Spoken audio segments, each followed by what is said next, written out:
Well, good evening and welcome once again to this month's Ask Your Herb Doctor.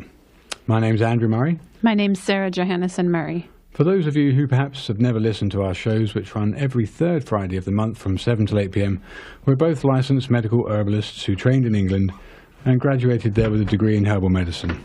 We run a clinic in Garberville where we consult with clients about a wide range of conditions and recommend herbs, supplements and nutritional counselling.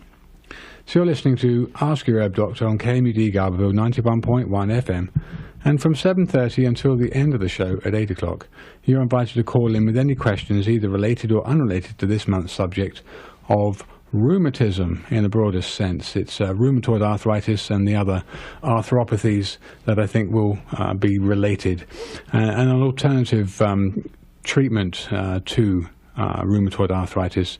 We're very welcome to have Dr. Peat's expertise on the show, and of course, as always, a very counterculture viewpoint, but very positively associated counterculture. It's a very alternative, scientific viewpoint, not mainstream and not even naturopathic.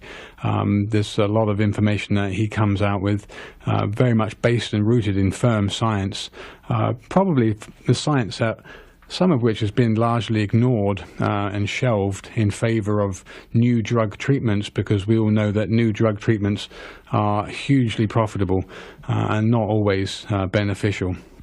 So we'll be introducing Dr. Peat here very shortly. Just incidentally, for people listening to the show, if they want to look at Dr. Raymond Peat's articles, he has a pretty extensive list of articles covering many different conditions that people suffer with, and the articles are fully referenced scientific articles, and they can lead you down a trail that will open your eyes and illuminate for you what it is that he has uncovered, continued the research that's been done from people back in the 50s and 60s and even before, and brought it into a mainstream 21st century appreciation of what we now can detect with our improved skills, etc., in measuring things. But anyway, so his website, raypeat.com, has fully referenced articles, and he doesn't sell them. They're all available there for people to look at, print out, share, etc. We do encourage a lot of free material and free sharing. It's not about making money and making a profit. It's about sharing this wisdom with other people. So the other thing that people might want to make a note of is that on our website, we have a website, westernbotanicalmedicine.com. All of the audio archives are on the website, so people please feel free to download those, share and distribute them as well. I forgot to mention that some time ago we have a comprehensive list of shows from 2009 through 2016. There's one from 2008 there too, I think. Yeah, there's a couple there. Okay, so we can be reached toll-free 1-888-WBM-HERB for consultations or further information. Monday through Friday. I was going to say after the show, but we won't be here. So Monday through Friday, 9 till 5. Okay, so this month's discussion is going to be on alternative approaches to the treatment of rheumatoid arthritis. It's an extremely crippling and debilitating condition that affects, I think the last count was something like 30 million people in the US, and obviously people globally. It's not just confined to the US. So to coin this loose term arthritis, we first need to differentiate rheumatoid from osteoarthritis. Osteoarthritis implies a type of joint disease that results from breakdown of joint cartilage and underlying bone. Typical visual clues in the skeleton of the hand, the knuckle joints can display masses that they call Bouchard's nodes, and the fingertips have swellings referred to as Heberden's nodes. So this is what we were taught when we were studying herbal medicine. These were very diagnostic indicators, and you can see them when people lay their hands on a table, these big swellings that are very typical of osteoarthritis.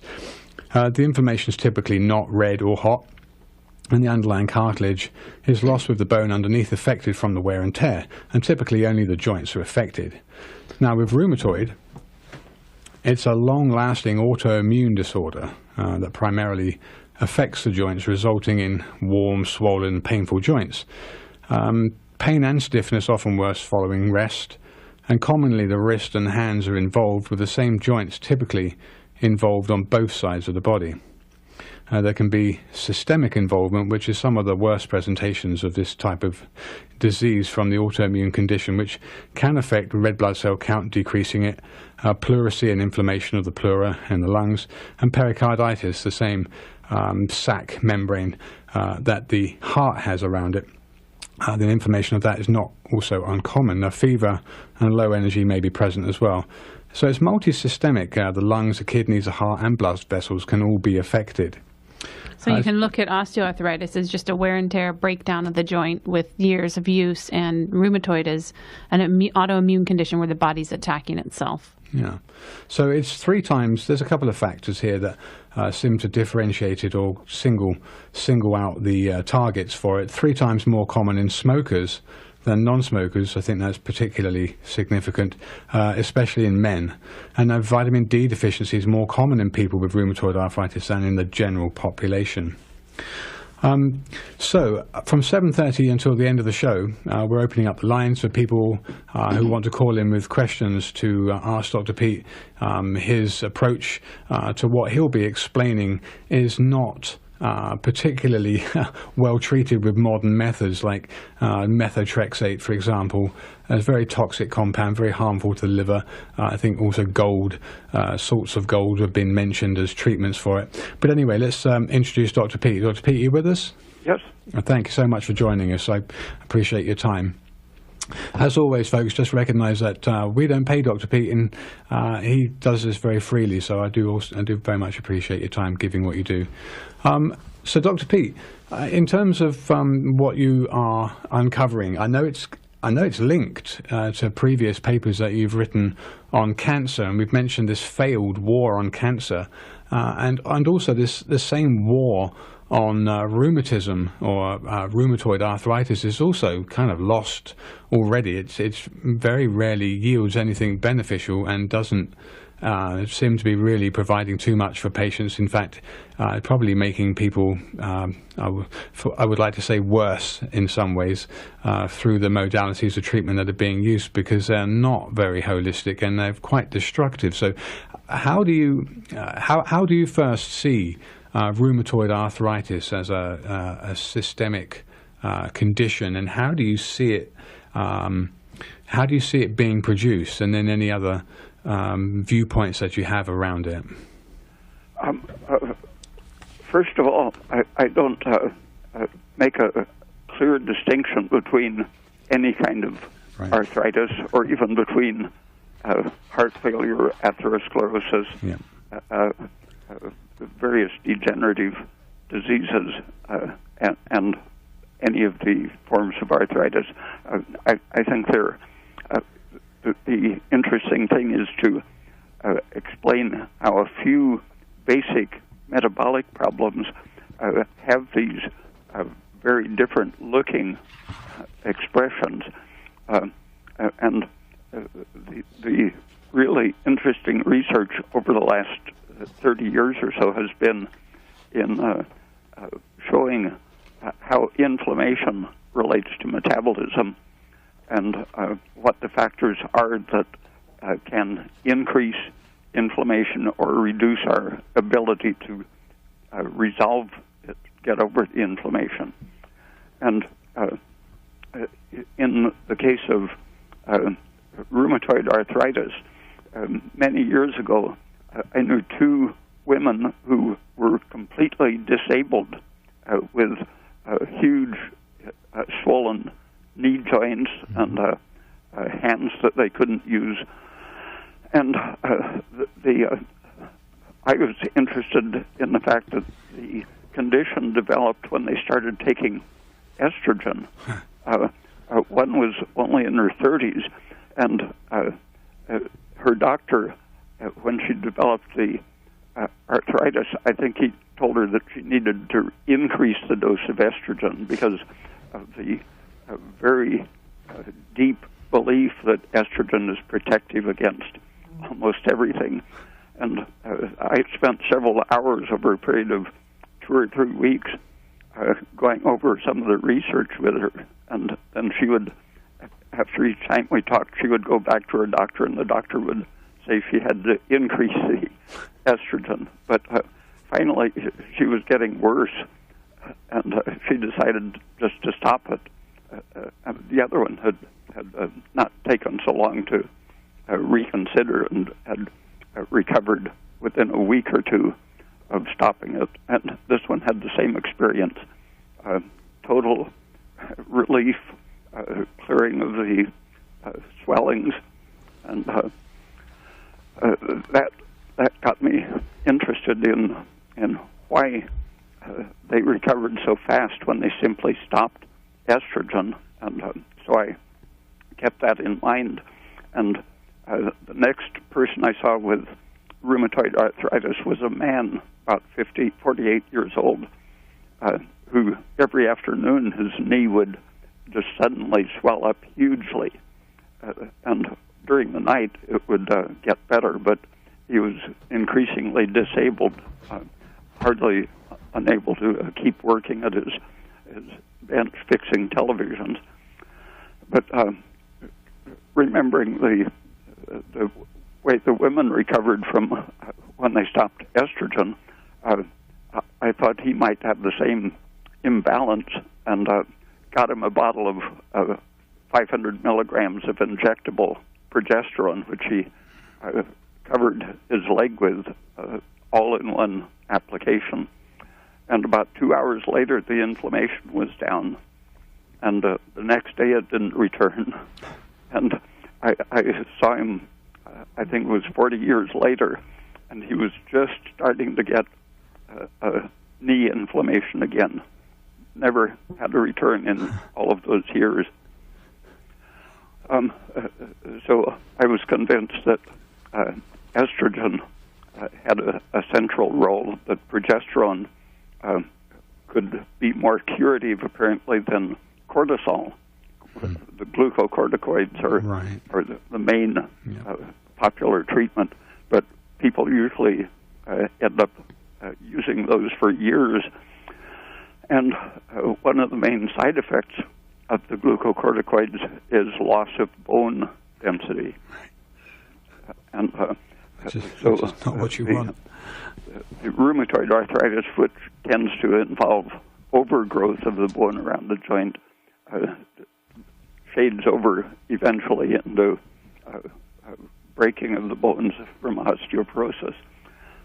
And I started reading about the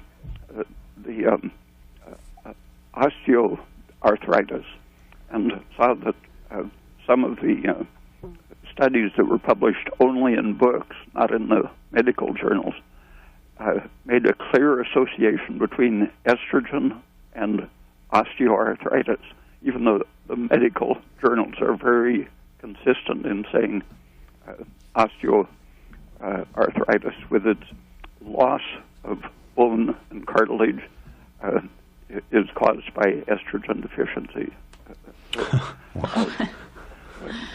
I tended to believe that the research published in books somehow had been excluded from the journals, and so I, looking at the research on what activates the osteoclasts that cause bone breakdown in osteoarthritis, endotoxin is a major activator of the osteoclast. Mm-hmm. And so that would have a role to play in both osteoarthritis as well as osteoporosis. And in all of the degenerative diseases. And several things follow once you start having endotoxin absorbed in your system.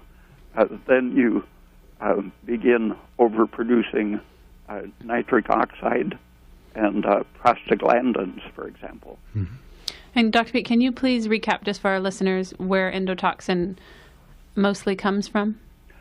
It's produced by bacteria, and it's a combination of fatty acids and carbohydrate, lipopolysaccharide chemical name. And the main source is from the intestinal tract? Yeah, the intestinal bacteria are always producing it, and we absorb a little bit of it all the time, and it acts as sort of a stimulant to the immune system, and other cells are being constantly irritated by it, so in everyday life it doesn't have a harmful effect. And this is why you're a proponent of the raw carrots, because they help to protect against some of that absorption of the endotoxin. Yeah, the bactericidal effect of the carrot suppresses the growth of the bacteria, and then the fiber absorbs and stimulates the excretion. So even in a healthy person that has a healthy digestive tract, this lipopolysaccharide is still going to be produced by commensal, our own gut bacteria that we need, or yeah, and there's always a little bit of it getting into the liver, right, and probably a little always seeping into the general bloodstream, but in a very small amount. It doesn't have those serious degenerative effects. Mm-hmm. But when you let your liver function slow down, it massively gets past the liver barriers, and then it starts poisoning all of your systems, increasing nitric oxide and drastically lowering the oxygen metabolism. And this is where endotoxin and estrogen come together. They both interfere with the metabolic use of oxygen. And so that turns on glycolysis, turning sugar into lactic acid. The lactic acid shifts everything throughout. The more irritated tissue or organ is,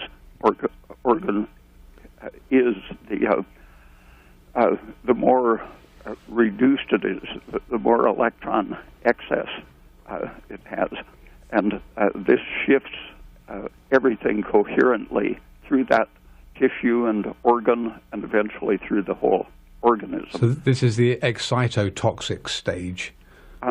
Yeah. Where these electrons need to be quenched or need to be taken up by electron acceptors? Yeah.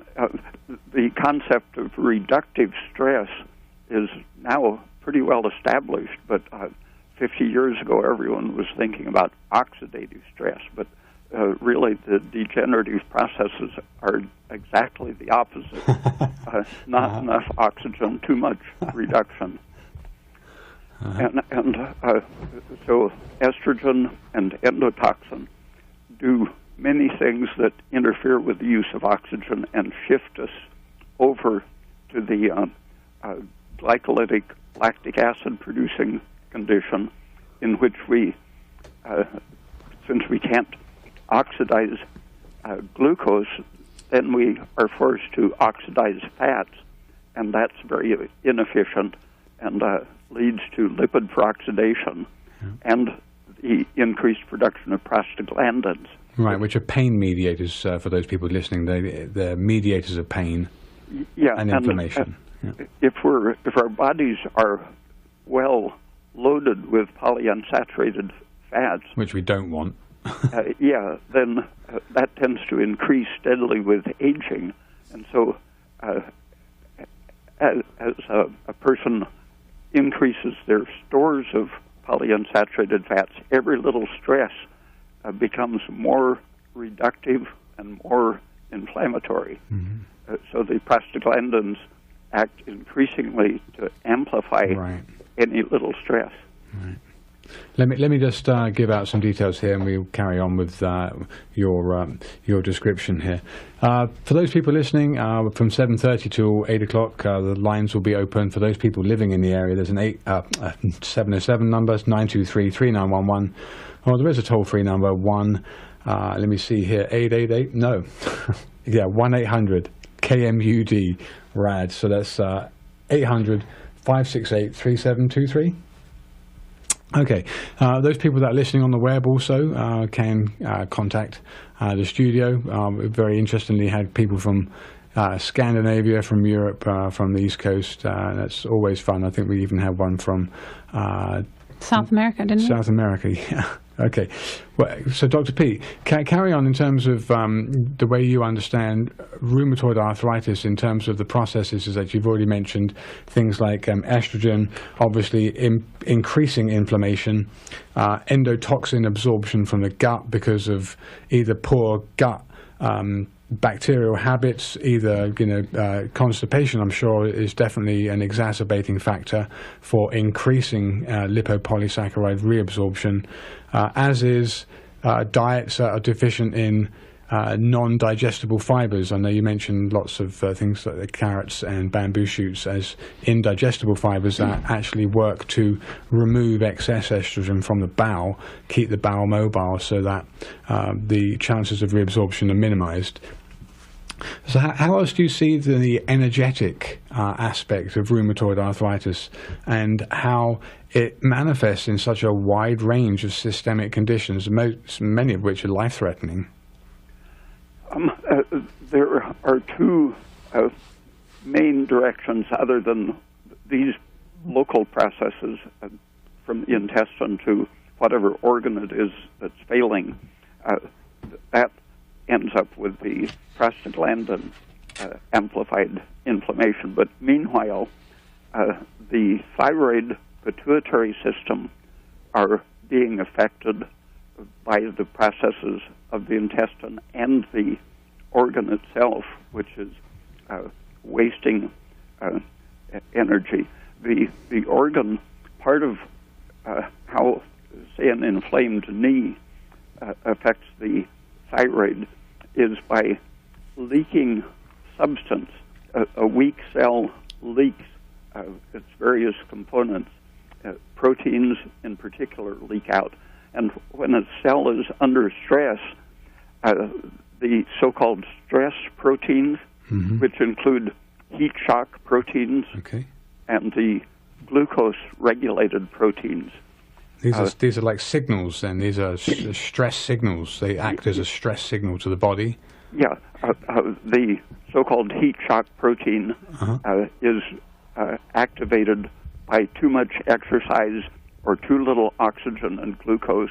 Anything that de-energizes or especially heat will stimulate the cell while wasting its energy. So these glucose deficiency specifically will bring up the glucose-regulated stress proteins. And all of these are intrinsic stabilizing factors. They're defensive reactions that sort of hold the cell together, acting as chaperones. But they leak out because of the cell's structure being loosened by the inflammation and take up of too much water. And these things leak out and become immunogenic. Right, in their own right. Yeah, that's where the even before there are any signs at all of swollen joints, people can detect the rheumatoid factor, the antibody. Right, that's a good point to bring up. I think I read that 70%, I think, of rheumatoid sufferers have it, 30% don't, and there is some people that have rheumatoid factor in the absence of rheumatoid arthritis, but it's a cofactor in other inflammatory processes, inflammatory diseases. Yeah. So I see it as a sign of stress that isn't being handled, right, that can eventually go in the direction of visibly inflamed and stiffened joints and so on. But what you were getting to is, I think, is that the rheumatoid factor and the other markers of inflammation are circulating in the blood, and they're either poisoning the pituitary, the anterior pituitary, or was it the thyroid gland directly? The thyroid is responding to the same stress signals that the local connective tissue is responding to. So that nitric oxide, for example, goes up in the whole organism, and this shifts the brain and the pituitary to increase the thyroid-stimulating hormone while blocking the ability of the thyroid gland to produce the hormone. So your functional hormone goes down while the TSH rises. And even within the normal range of TSH, which currently is something like 0.4 to 5.0, I think. Even though supposedly the American Association of Endocrinologists lowered it to 0.3 to 3.3, I think. Yeah, but even within that normal range, the upper part of the range is now known to be associated with an increased risk of death from cancer and heart disease and other things. So I think the best evidence is that you want to keep your TSH low because it's a factor that promotes all types of inflammation, especially the rheumatoid swelling, loss of energy, tumor necrosis factor, interleukins 1 and 6 in particular, and so on. So TSH is a major responder to the stress signals which come from the intestine and the degenerating joints, for example. And the antibodies that have been defined as thyroid-specific antibodies turn out to be joint-specific antibodies as well. Wow. So things like the TPO, the thyroid peroxidase. And the thyroglobulin? Yeah, and the thyroglobulin. I think the thyroglobulin specific enzyme is also specific for joint tissue. Wow. And probably they'll turn out to have even more overlaps than that if people begin looking for them. Like with heart disease and... the known atherosclerosis associated with rheumatoid arthritis actually doesn't seem to involve attack on the blood vessels by antibodies, but it's simply something going wrong in the whole organism that causes more or less simultaneous degeneration of the blood vessels and the joints. It isn't a specific autoimmune process, even though the whole organism can be said to be in an autoimmune state. Yeah. But when people were studying viral encephalitis, for example, they found that an antibody in the autoimmune process seemed to be involved, so they engineered the animals so that they could prevent the autoimmune antibody production. And they found that the animals died quicker when they lacked the autoimmune process. So that supports the Jamie Cunliffe Polymatzinger approach to what the immune system is really doing.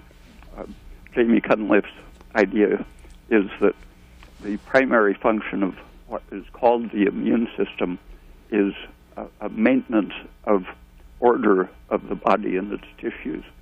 And when something goes wrong, it can be an organism causing damage to the tissues. In that case, the organism is destroyed and creates specific immunity to that type of organism. But that's really, in his view, a side effect of the basic cleanup process. And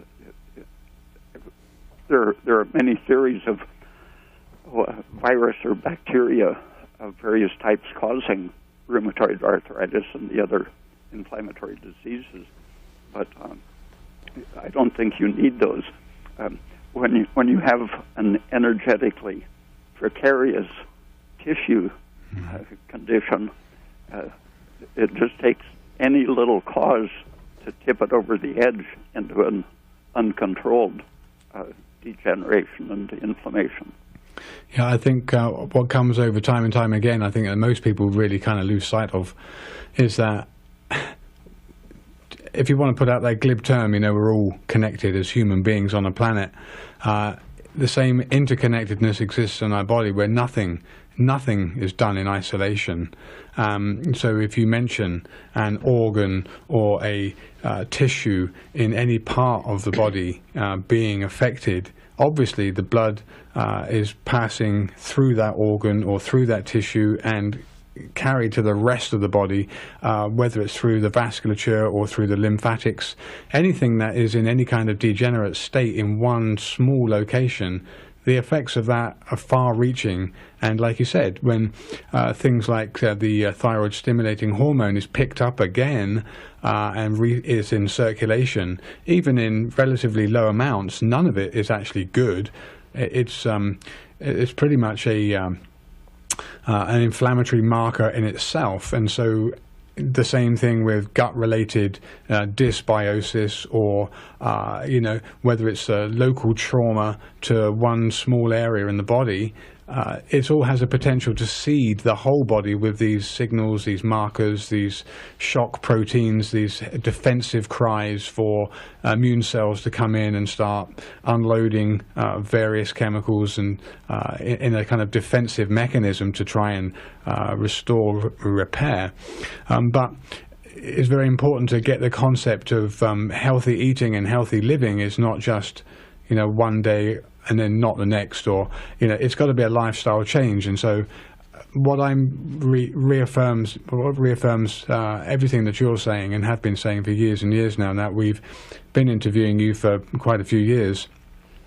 I sometimes catch myself thinking, well, you know what, it's a lot of it is thyroid and progesterone and all these other anti-inflammatories, but they are so key. They're so key to maintaining structural integrity, energetic resilience, and these people that you've mentioned, Jamie Cunliffe, Matt Singer, and then Mechnikov, and all the other kind of brilliant minded people that you've mentioned in the past, all have this very holistic picture. And then we talk about holism as a very glib term, and kind of think about, I don't know, but I don't want to say what it is just in case it offends anybody, because they do it. But the holistic approach is very much a way of life. And these things that you've mentioned, whether it's progesterone, whether it's thyroid, whether it's vitamin D, these are all things that we should have adequate quantities of, but our diets have been radically degraded over the years. Our environment, fluoride in the water, everything. So it's a constant. Plastics. Our own bodies are a constant melee. It's just a constant war going on to try and maintain homeostasis and energy. It doesn't always work, and there are plenty of things that can be introduced into someone's lifestyle on a daily basis that will certainly mitigate these effects. It's 7:35, and I just want to let people know that the phones are open. The local number is 923-2511, 923-3911, beg your pardon, and the 800 number's 1-800-KMUD-RAD. So we're taking calls until 8 o'clock.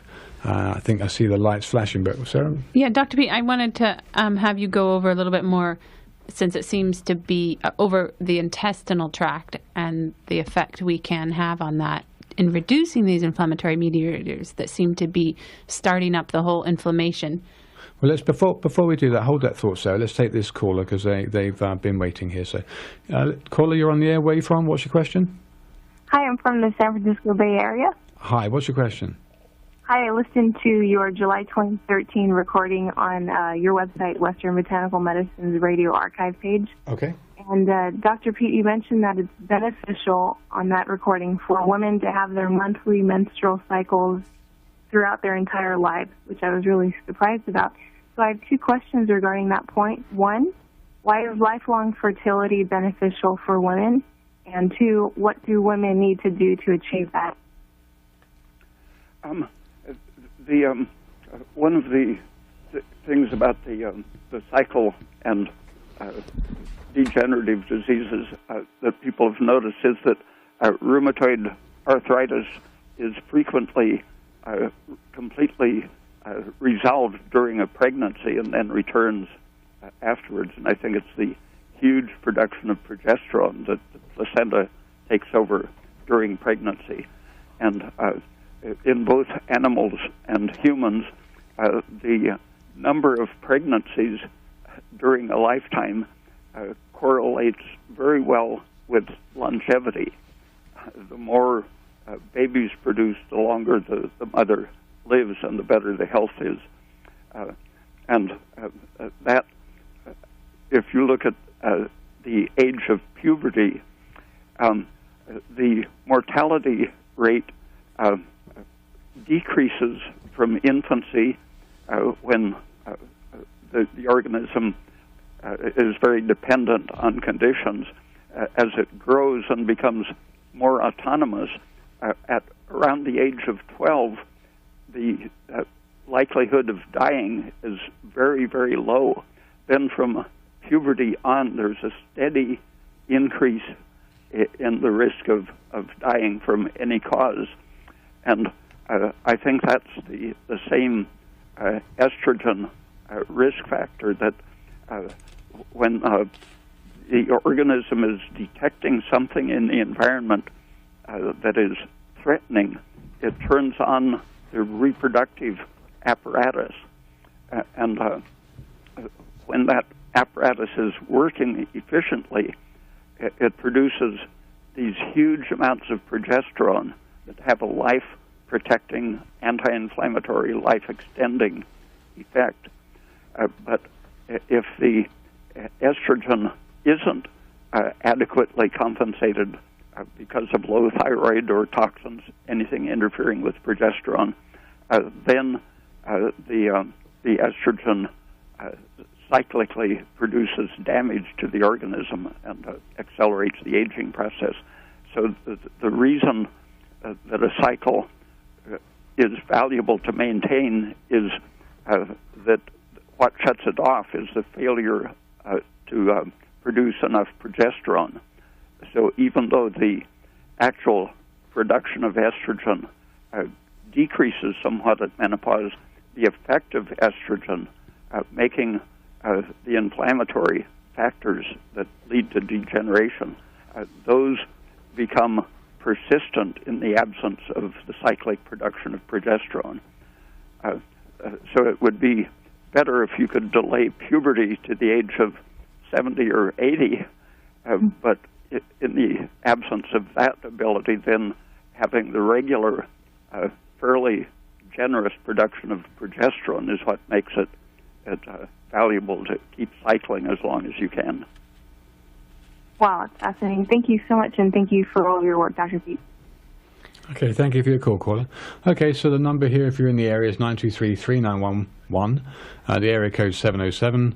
If you're on the web or you're outside, toll-free number is 1-800-KMUD-RAD, R-A-D. So we're taking calls until 8 o'clock. So Dr. Peat, getting back to rheumatoid arthritis and the manifestations, I came upon a fairly old on an encyclopedia, if you like, but it was quite an old text, and they mentioned quite a few different types of arthritis, and some of which I didn't recognize, but obviously I think some of these older documents would list things that we've kind of tend to forget now. One was an arthritis from mumps, and I don't even know if people know what mumps are anymore, because I mean I had them when I was a child, but mumps are not that common these days. And then arthritis of leprosy. So there were infective arthritises, either gonococcal or tuberculous arthritis.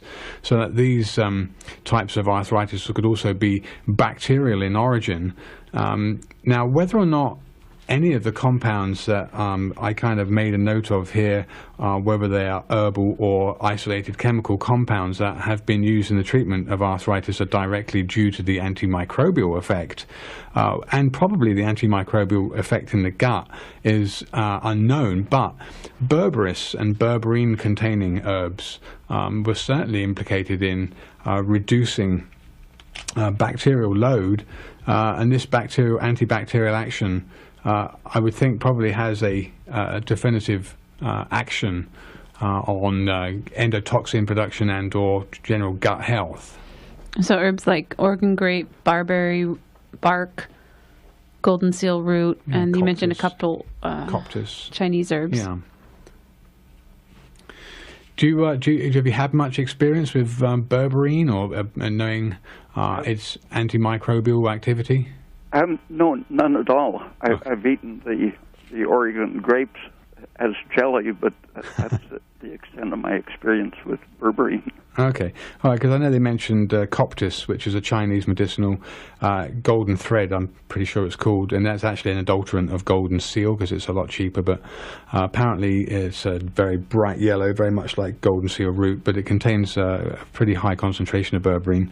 That's definitely was indicated here for rheumatoid, and I think from an antibacterial point of view. I thought I read in one of those articles that Dr. Peat sent the abstracts that berberis actually blocked nitric oxide. Yeah, that would be my first thought about how it's working, that because infections of any sort are going to increase nitric oxide and impair oxidative energy production. Right. Which goes back to what I was trying to say earlier about the intestines and eating foods that feed the bacteria that then make the endotoxin that then poisons the system and creates that vicious circle of inflammation. The berberine-containing herbs are very antibacterial, and then they're also stopping the nitric oxide production if they're antibacterial and stopping the bacteria. Okay, well, we've got a couple of callers here, so let's take the first caller. Caller, you're on the air. Where are you from? Hello?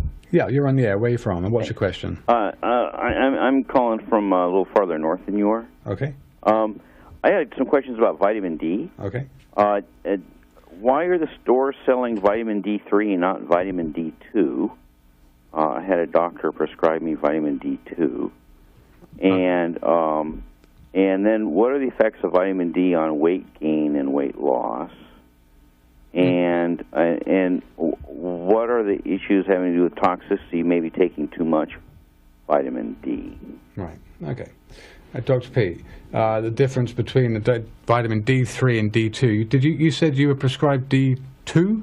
Yeah. The doctor told me he thought I was low, and then I was tested, and I was low. And he told me to take 5,000 units of vitamin D3 a day. Oh, you said D3. And that's on the shelf. And then he prescribed me 50,000 units once a week of vitamin D2. And then, I don't know, it seemed like 6 weeks or 2 months later, I noticed a change in my hunger patterns. Mm-hmm. And last a couple times I went to the doctor, I'd lost weight. Yeah. And I haven't really checked on it since to see if things are happening like that. But and it seems like my hunger's returned a little bit more back to the way it was. But it occurred to me that I could see that vitamin D might, you get more in the summer, and it might fit in with weight gains and weight losses that would be normal to people in northern and southern hemispheres. Yeah. And but when I go to the store to see if you can just buy vitamin T on the shelf, it's not there. The vitamin D2 is not there. Right. And I mean, if it is going to help me lose weight, I'd like to take lots of it. That'd be nice. Dr. Peat, it's really nice not to be like starving hungry all the time. Sure, Dr. Peat. From an energetic point of view, how would you describe the difference between D2 and D3? No, I don't know of any real evidence, but there were some publications around 1970 and arguing that D2 was contributing to atherosclerosis and calcification of blood vessels. And up until that time, milk had been reinforced with vitamin D2, and suddenly every milk producer in the country around that time just quietly shifted to D3. Yeah. And that was really just a few papers with superficial, largely opinions rather than facts, but it convinced most people to stop taking the risk of using the fungal form of vitamin D. Right. Do you think there's an energetic? I'm sure there is a metabolic energetic improvement, of course. Then from D2, that might explain that. From D3 or D2, that would explain its weight loss. Well, yeah. I think it's the parathyroid hormone, which is suppressed right. by calcium and vitamin D. Yeah. Both types of vitamin D will keep the parathyroid hormone down. Yeah. And so calcium and vitamin D both reduce inflammation in multiple ways. And the reduced inflammation goes with a more productive, efficient, higher rate of metabolism, keeping the weight gain down, stopping the production of fat from protein and sugar. Okay. And from taking too much or monitoring your levels so you don't get too much, you want to have a blood test, every couple months until you find a stable level. You don't really want it any higher than 75, and you don't really want it any lower than 50. So 50 to 75 is a good reference range to have for your vitamin D level, and you'd want to check it. You wouldn't want to just take a load of it because it can be harmful in high levels. Okay. Well, what I noticed was, and I'm not sure this is due to the vitamin D, but not much else has happened, was that I would come in the house, say, after doing a lot of physical labor, and I could actually take a shower and take a rest, and I wouldn't have to eat, like, immediately. And that is very noticeable, not to be hungry like that all the time. Most probably then helping when your I was liver going to the store doctor, sugar I better. kept losing weight. So and I'm not sure what's causing that. So, but thanks a lot. Yeah. Okay, you're welcome. Okay. There are really a lot of publications showing that a high calcium and vitamin D intake will do almost everything good, including the avoidance of abdominal fat, tending to have a leaner body, and keeping especially inflammation down. And it's just important to note that listeners, when you want to take vitamin D, if you change your dose or start taking it, it takes 8 weeks to get to a plateau level before you'd want a blood test. And you can do finger prick tests. They're available online. Okay, so milk and vitamin D, very beneficial. So we have another one or two callers. Let's take the next caller on the air. You're on the air. And where are you from, caller? Hello, I'm from Arcata. Arcata? Okay, and what's your question? My question is, I'm diabetic, and I read some research that said the little cells that put out the insulin don't really die. They just, in your pancreas, they just become like juveniles again. Yeah. Pancreatic beta cells?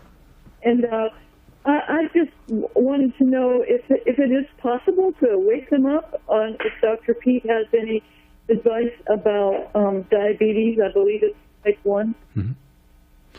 So, Dr. Peat, senescent pancreatic beta cells.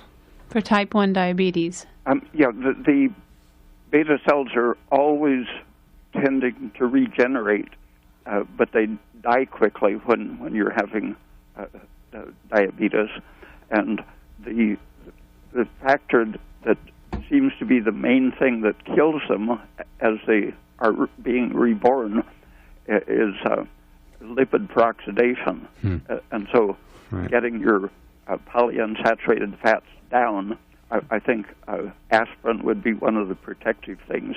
But glucose happens to be the thing that maintains the renewal, constant regeneration of the beta cells.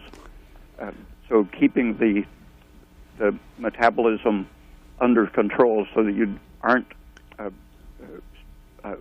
degenerating the polyunsaturated fats into lipid peroxides and prostaglandins is the thing to keep in mind.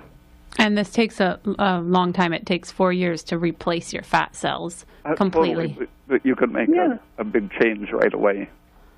So replace your vegetable oils. Using polyunsaturated fats, based on your advice, and we'll continue to do so and appreciate the advice and your research. Are you saying aspirin is helpful? Did you say that? Aspirin improves insulin sensitivity. It does. Like the baby aspirin 81 milligram dosage, would you recommend, or like a regular big old aspirin? One thing to remember, if you're going to supplement any quantity of aspirin for a long time, is to make sure your vitamin K is adequate. Taking a supplement of vitamin K is a good idea because chronic aspirin will tend to give you a bleeding syndrome if you're deficient in K. So the dose is per one aspirin, 325 milligram aspirin, you'd want to be taking 1 milligram of vitamin K. K2. And it is on Amazon, the Thorne Research is a very pure form that's just in a medium chain triglyceride drop form. And 1 drop is 1 milligram. And that would counteract the bleeding tendency you could get from taking 1 aspirin. But Dr. Peat, how much would you recommend is a good kind of dose for helping to block that lipid peroxidation?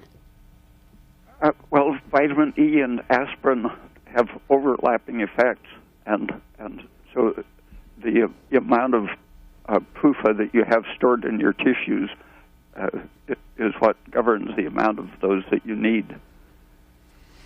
Okay, well, we've got 2 more callers, I think, so let's get these next callers. Thank you for your question, caller, and let's take the next one. Where are you from? What's your question? I'm from Ukaipa. Okay, what's your question? I have a question about T3. Does it affect TSH? Certainly does. Dr. Peat. What was the question? Does T3 affect TSH? Oh, yeah, it does. But since you normally have a much higher level of T4 circulating in the body, the pituitary has the ability to convert T4 to T3 locally. So usually T4 is what is suppressing the TSH, but if you get enough T3 into your brain and pituitary, then it's at least as effective as T4. Okay, we've got 2 more callers, so thank you. Can I ask one more question? Yeah, quickly, go ahead. Reverse T3, what's the mechanism of action? How does that affect metabolism? Apparently, it's partly occupying the same response site that the active T3 would, and simply competing against it. And even T4 can outcompete T3 if there's too much T4. But there are local deiodinase enzymes that some of them can eliminate reverse T3, and if those are blocked by some stress substances, then the local reverse T3 can accumulate. So the systemic level of T3 and reverse T3 are both important, but they aren't the absolute factor that determines how effective T3 will be.